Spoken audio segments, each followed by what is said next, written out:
everyone, welcome to the Wednesday preview. My name is James Broadhurst, joined by Troy Ironack. Troy, we've got a new series kicking off on Friday night at Mandurah. The shorts over the 400. The 400 dogs are back in the spotlight. I thought you meant this show. I thought you were going to say we're the Thursday preview. It's a new one after last week, which is going to say welcome to the Thursday preview. But all right, we're back with the Wednesday and the shorts. Well, yeah, we did have some success with our Thursday bets last week due to the Wednesday meeting being cancelled, but back to the Wednesday. I thought the hierarchy up top might have gone, no, it's a Thursday preview from now on. But if we don't do well this week, it very well might be next week. But getting back on track, the shorts this week, some exciting chases in these running, as we see in the 400s quite a bit. We've got some very talented 400-metre runners.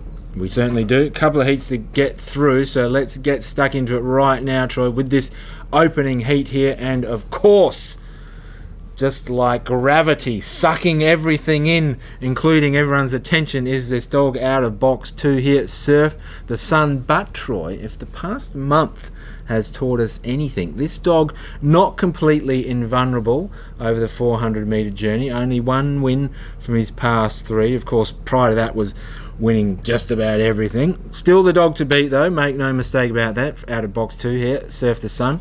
What about some threats here? Well, possibly Elite Deluxe. Certainly if he brings his very best, he'll need to do that from the Lemon here, Elite Deluxe. And then we've got these 2 Lewis Clay dogs out in 7 and 8. Both of those have run quick times over the 400 of late. Of the 2, I probably prefer Divot in this one, despite the draw.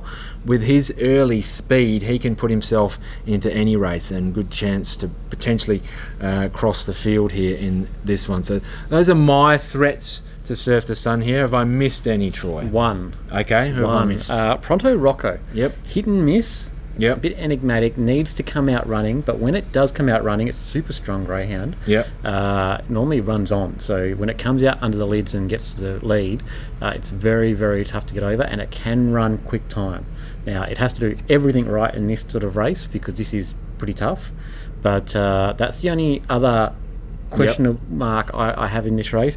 I do like Divot out wide. I think that greyhound, another one with pace, but not looking past Surf the Sun. I think Surf the Sun is his race to win or lose. If it comes out cleanly, I think the Sun will be surfing its way to victory. Yeah, there we go. Sun will be shining at Mandurah on a Friday night. Let's swing our attention now to the second heat here, Troy, and we've got 4 last start winners in this race, including the Group 2 Birthday Cup winner Clifton Jasper, back in action following a couple of weeks off. Spoke to trainer Vince Reid yesterday regarding that. No dramas there was planned. They just wanted the dog to be fresh again coming into this series. I think he say he was going on holiday. He was going on holidays at the presentation. Yes. He mentioned he was going on holidays. So that was accounted for 1 week, and then they've given the dog another week or so off. Dog's in superb form, or superb touch, he's saying, but you can find out more about that on the Greyhound Recorder. Bit of a plug here. The article will be up later in who wrote the that? week. Who wrote that, James? That'd be me, Troy, writing that. Anyway, that is Clifton Jasper, obviously one of the big chances in this, out of box 2 for this race. We've also got Sunset Oyster and Macaroni Manelli, both won over the 488 in their last starts. And our 4th last start winner is Aussie Gem, which claimed the 400-metre free-for-all last weekend. Let's have a look at her run. This is her from box 5, surging to the front and seeing off the challenge of Elite Deluxe and Surf the Sun. And then came another Jimmy Examiner, Formula Fun and Aston Nero. Aussie Gem took off, clear of Elite Deluxe. Then Surf the Sun, Action Shot, another Jimmy, but Aussie Gem has a big break. 3 ahead of Elite Deluxe and Aussie Gem. So on the back of that win, Troy, Aussie Gem gets the pole for this race. Fair to say doesn't have a great record in red, but is racing in great form at the moment. Got to be a big chance here. Yeah, I think you've highlighted the 2 that were straight away brought to my attention when I looked at this field. The one, Aussie Gem, I think it's questionably boxed, but I think it's going too well to look past, and can run time, can show pace, can do all the things you need to do in this sort of race, and obviously its last start win, hard to overlook that. And Clifton Jasper, Birthday Cup winner, Group 2 Birthday Cup winner, moves 1 box out, to 2 here, but can position well. That time off might just freshen it, even though it probably was running somewhat like it was fresh a little bit. Yeah. I'd say that might just freshen it again. Ready for 400 racing, and very, very hard to look past this greyhound. When it gets the job right, James, as we saw in the Birthday Cup, when it comes out running, it's very, very hard to beat because it's strong and it's fast. But it's got to get its box manners spot on, Yep. which I has been lately. As long as it repeats that, it's the one to beat. All right, there we go. Those are the 2 heats of the shorts over the 400. As long as there's no birthday journey. blue, holiday blues. Oh, yeah, that's right. In a Hangover. birthday card. Well, when you go on holiday and you come back, the first week or so can be a little bit. Yeah. But Yeah. no. If he's sharp. I reckon the greyhound will be right on. All right, there He'll we be go. ready.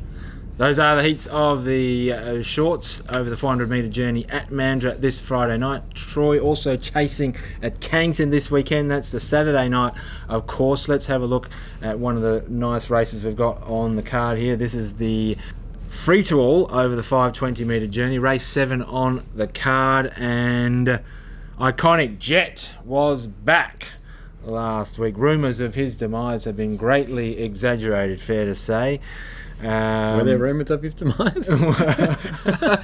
Well, I don't know. I'm just making it up Maybe for I'm poetic now- license. But Maybe I'm out of the loop because I haven't heard that. no, we're just trying to hype it up, Troy. Jeez. Anyway, he won after not winning a couple of times in his previous 2 starts. The narrative has shifted. Look, certainly at his best, Troy. I think fair to say when We're looking for the dramatic effect there, weren't we? That's what you're looking That's for, right. I think. Never let the truth get in the way of a good story. Dog certainly at his best where he's at the front or near to it. Should get a pretty clear run, even though he's from box 5 here. Small field, the likes of Fleetwood, Kazakh and Starlight Snowy on his inside. Not lightning sort of dogs early, so the only fly in the ointment here maybe is Junkyard Clyde, which should land in a good position from box 1, and then we've got Premium Star. Yes, Premium Star won over the 520 last week. Can you believe it? I'm not not quite sure.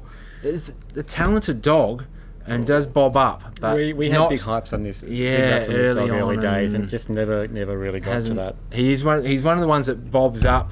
But he doesn't really string back to back. Hard to even say things enigmatic together with because him. it's not consistent enough or enigmatic to the point where we can say he performs regularly enough that we want to put him in. So and it's just the way the greyhound obviously runs. Yeah. So what do you think, Troy? Is this Iconic Jets race? Absolutely. The only danger I see here is Junkyard Clyde because it's drawn inside and can show good pace and can run good time, but it needs to improve a little bit off recent form, just a little bit against Iconic Jet here. Yeah. I generally think if Clyde doesn't begin well or doesn't get it 100% right early, I think the Jet will just be off and gone. Are you still having the Jet as a key player in the Perth Cup series? Yeah, I think you'd have to. I mean, here's the problem. We don't know who's coming over yet. We don't know who's going to be here.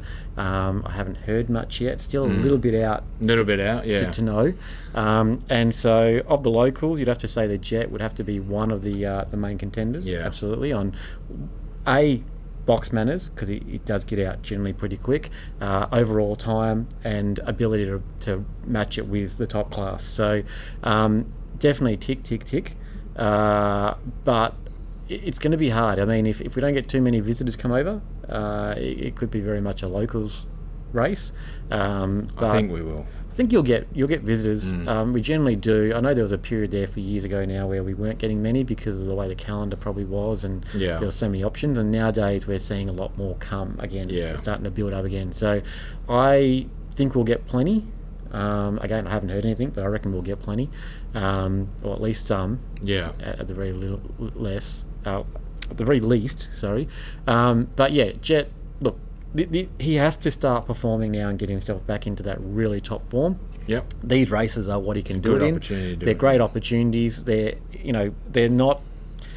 good races, but they're not the top class that he's been matching in some of the other races. And these are ones to really build confidence, get the job done, win well, and push forward towards that Perth Cup.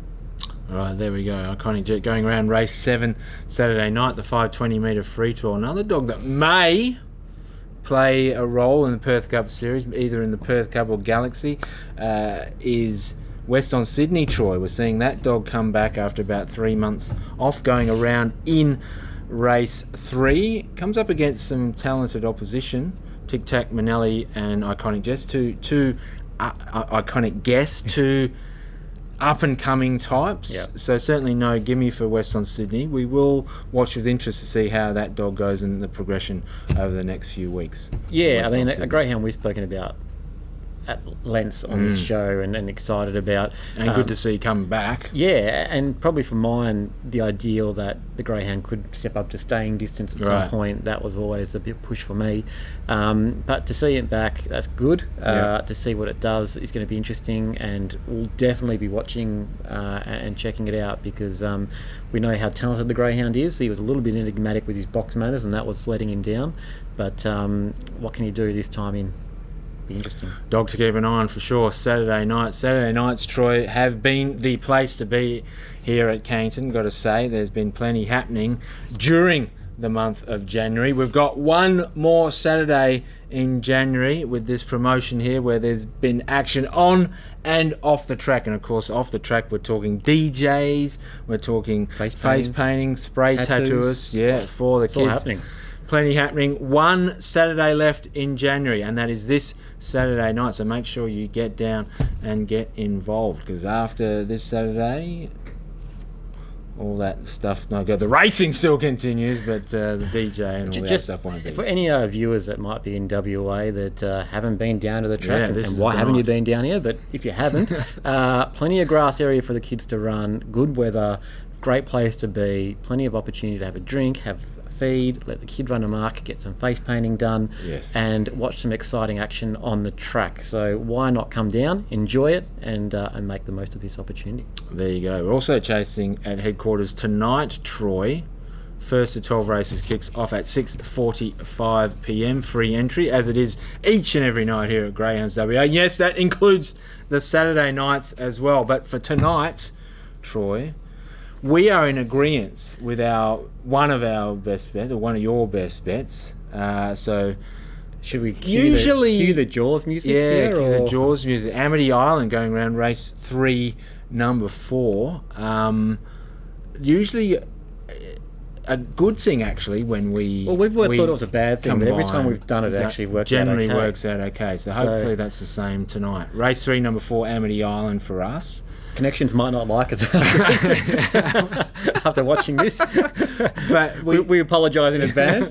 we both like this dog for. Yeah. Hard to go past. Yeah. Past on this, like a big great white shark Yes. swimming past. Hard to look away. Early pace, James. This greyhound is electric. 6:46 over the 380 distance. That is humming. Small field, capable of running 21:72 Yeah. recently. That gets the job done in this race if it does that again. So a repeat effort. Very, very hard to see this greyhound getting beat. Hopefully better than the repeats of Jaws. That's right. Yeah. Oh, very good. Yeah, very good. One of my favourite movies, actually. I've got to spot the single guy, but I've got a poster of Jaws up in my house, along with some other movie. Love posters. Jaws, love Yeah. Jaws, but the I love Jaws, sequence and I've afterwards got a little bit. Hated the ocean ever since. Yeah, I'm not a fan, and then had a run-in with a shark recently, which there you did go. left me in questionable. Anyway, mindset. Amity Island. If you have never seen it, Amity Island is where the Jaws movie takes set. place. Yes, Yeah, that's right. the Anyway, location. race 3, number 4, Amity Island for us for all the reasons he just said. But Troy, you've also got another bet for us. Yeah, got tonight. to look for the very next race after that. Yeah. Race 4, number 1, Sunset Clarice. This greyhound won a quali at Mandurah over 400, James. 22.51 it ran, 6.43 early. Now it had a little bit of a spell. Now it finds itself in a maiden 500 at Cannington. So a bit of a step up. But that quality was good enough for me to say, and the fact that the greyhound's been put into this race, I reckon Connections must believe this greyhound won't have a problem with the distance, and that time was good enough for me to really like it in this race. Now it draws a red, I think that suits it well. If it can run early, run similar times to its 400 quality and run it out, it should be hard to beat, I think. So in a tough race, it's not an easy maiden, this one, But I really like Sunset Clarice. I reckon this greyhound might have a little bit of a upside to it. Oh, there we go. 2-Tip Troy is back tonight at Cannington. Plenty of racing ahead of us. Hopefully you can make it down to the track. But either way, we'll catch you next week on the preview.